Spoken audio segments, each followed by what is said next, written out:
చాలామంది option selling ఎందుకు చేస్తారంటే ఆప్షన్ బయింగ్లో డబ్బులు పోగొట్టుకొని. ఆప్షన్ బయింగ్ వర్కౌట్ కాలేదని ఆప్షన్ సెల్లింగ్ చేస్తారు, కానీ అసలు ఆప్షన్ సెల్లింగ్ ఏంటో కూడా తెలియదు, దాంట్లో ఉన్న రిస్క్స్ తెలియదు మనకి.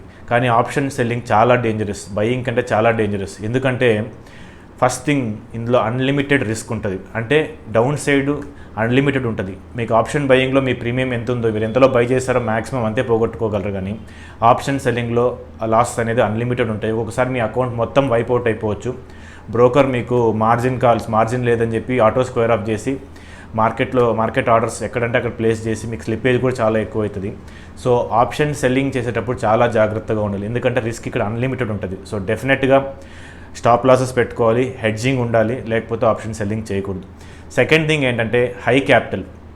ఆప్షన్ బయింగ్ అనుకోండి, మీకు 100 రూపాయలు ఉన్నా, 200 ఉన్నా, 1000 రూపాయలు ఉన్నా మీరు బై చేయొచ్చు, 1,00,000 రూపాయలన్నా చేయొచ్చు. బట్ ఆప్షన్ సెల్లింగ్ అలా కాదు, మినిమం మార్జిన్ ఉంటుంది. సో నిఫ్టీ చేయాలో, మీరు బ్యాంక్ నిఫ్టీ చేయాలి, లేదా స్టాక్స్లో ఆప్షన్ సెల్లింగ్ చేయాలంటే మీకు మినిమం ల్యాక్స్లో కావాలి. సో 1 లాట్ 2 లాట్స్ చేయాలన్నా మీకు ల్యాక్స్లో కావాలి. సో ఇక్కడ క్యాపిటల్ రిక్వైర్మెంట్ ఎక్కువ ఉంటుంది.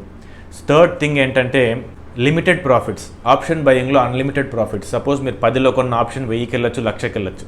కానీ ఆప్షన్ సెల్లింగ్లో మీరు 100లో సెల్ చేస్తే మ్యాక్సిమం ప్రాఫిట్ మీకు 100, అంతకంటే 1 రూపీ కూడా ఎక్కువ రాదు. So limited profits, unlimited risk. So మీరే ఆలోచించండి, ఇంత ప్రాఫిట్కి మ్యాక్సిమం ఎంతైనా రిస్క్ వెళ్ళొచ్చు. సో అక్కడ మీకు రిస్క్ రివార్డ్ మీ ఫేవరబుల్లో లేదు అనిపిస్తుంది. ఇది కరెక్టే, ఫేవరబుల్లో లేదు, బట్ దాన్ని మనం ఎలా ఓవర్కమ్ చేయాలో నెక్స్ట్ చూద్దాం.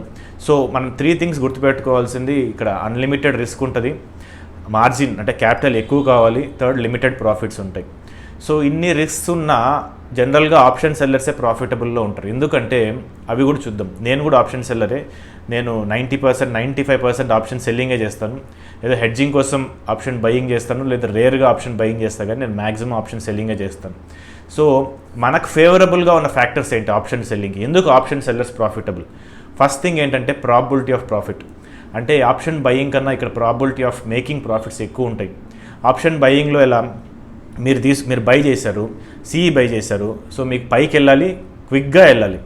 సపోజ్ మీరు 10 రూపీస్లో కొన్నారు, ఆ ఎక్స్పైరీకి అది 0 అయిపోతుంది ఒకవేళ అది కనుక ఓటీఎం అయితే.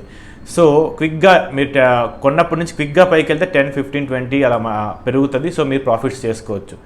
సో మీరు కొన్న దగ్గర నుంచి పైకి వెళ్తేనే ప్రాఫిట్. అక్కడే ఉన్న అంటే 10 రూపీస్ అక్కడే ఉన్నా లాసే, మార్కెట్ కింద పడినా కూడా లాసే. మీకు మార్కెట్ అక్కడే ఉంటే ఆప్షన్ 0 అయిపోద్ది, కింద పడినా 0 అయిపోద్ది. ఓన్లీ పైకి వెళ్ళాలి, అది క్విక్గా వెళ్ళాలి. టైం ఉంటుంది. లేట్గా మీరు వీక్లీ ఎక్స్పైరీ తీసుకున్నారు, అది 1 నెల తర్వాత వెళ్ళింది అనుకోండి, మీకు ఆ వీక్గా 0 అయిపోతుంది. సో లాస్ బుక్ చేసుకోవాల్సి వస్తుంది.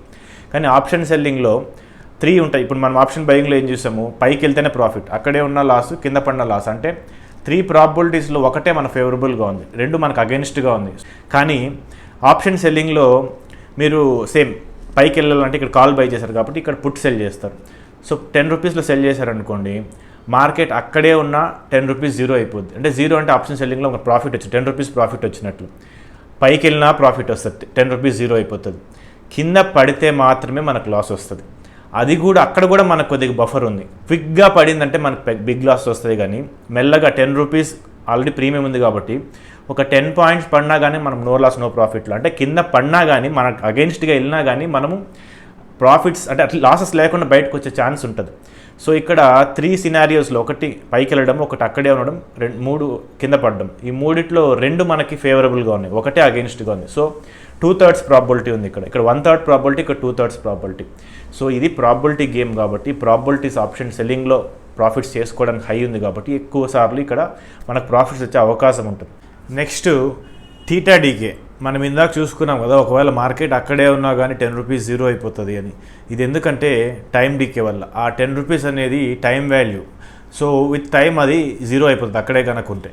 సో మనకి థీటా డీకే అనేది మన ఫేవర్గా యాక్ట్ చేస్తుంది ఆప్షన్ సెల్లింగ్లో. అదే ఆప్షన్ బయ్యర్కి థీటా డీకే అనేది అగెన్స్ట్గా ఉంటుంది.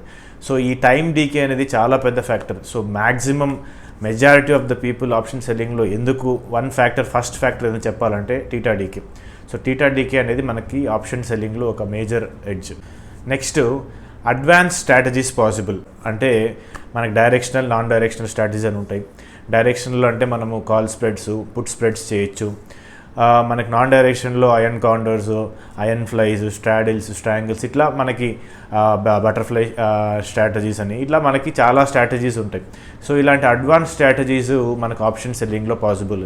ఆప్షన్ బయింగ్లో కూడా ఉన్నాయి కానీ బట్ ఆప్షన్ సెల్లింగ్లో మోర్ వాల్యుబుల్, మనకి బెటర్ ప్రాఫిట్స్ వచ్చే ఛాన్సెస్ ఉంటాయి. చాలామంది ఇలా అడ్వాన్స్ స్ట్రాటజీస్లోనే ఆప్షన్ సెల్లింగ్లో ప్రాఫిట్స్ చేస్తూ ఉంటారు. సో ఫైనల్గా ఆప్షన్ బయింగ్కి ఆప్షన్ సెల్లింగ్కి ఇది తేడా. ఆప్షన్ బయింగ్లో మనకి అన్లిమిటెడ్ ప్రాఫిట్స్ ఉన్నాయి, ఆప్షన్ సెల్లింగ్లో అన్లిమిటెడ్ లాసెస్ ఉన్నా కానీ చాలామంది ఆప్షన్ సెల్లింగ్లోనే ప్రాఫిటబుల్గా ఉంటారు, ఎందుకంటే ప్రాబబిలిటీ ఆఫ్ ప్రాఫిట్ వల్ల మనం ఇందాక చూసినట్లు. కానీ ఆప్షన్ సెల్లర్స్ గుర్తుపెట్టుకోవాల్సింది ఇక్కడ అన్లిమిటెడ్ రిస్క్ ఉంటుంది. సో హెడ్జింగ్ లేకుండా మనం ఎట్టి పరిస్థితుల్లో ఆప్షన్ సెల్లింగ్ చేయకూడదు. ఇంట్రాడేలో జస్ట్ స్టాప్ లాస్ పెట్టుకుని సరిపోతుంది కదా అంటే సరిపోవచ్చు, బట్ సమ్ టైమ్స్ రేర్గా ఏమవుతుందంటే స్టాప్ లాస్ జంప్ అయిపోతుంటాయి. అంటే ఇన్ కేస్ లిక్విడిటీ ఇష్యూ ఉన్నప్పుడు, వాల్యూమ్స్ లేనప్పుడు మన స్టాప్ లాస్ జంప్ అయిపోయి చాలా పెద్ద లాస్ వచ్చే ఛాన్స్ ఉంటుంది. సో ఇంట్రాడే అయినా అట్లీస్ట్ కొద్దిగా దూరంగా అయినా హెడ్జ్ తీసుకోవడం మంచిది.